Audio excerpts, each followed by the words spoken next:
خمسة تقريبا صار تعطيل في تصريح مش من المؤسسة العسكرية باش ندافع عنها.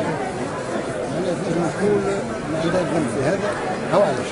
خاطر الملف باش معناها باش نشوفوا أنه ما يستوفاش الشروط لتصريح مازال ما وصلهمش.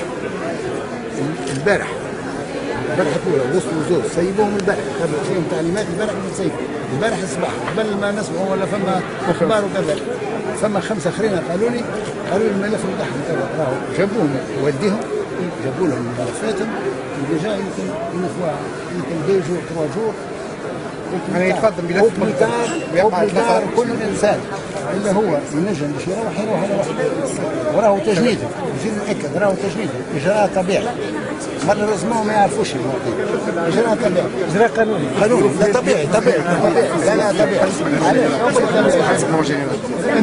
الإنسان مش مسوي وضعيته تجاه الخدمة الوطنية يسلموا لأقرب مركز تجنيد. سيد جنرال. تبقى معناها نجم اليوم نعلم رسميا أنه بقدرة ربي الحقيقة إخلاء سبيل كل ما عنده ملف كل ما عنده طلبة ولا عنده مدن صحية. كل ما عنده معناها اللي هو مستوفي الشروط. سواء كان للتأجيل أو للإعفاء باش يتسلم. شنو هو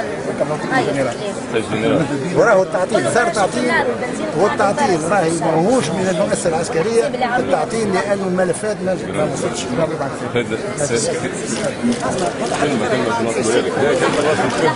كلمة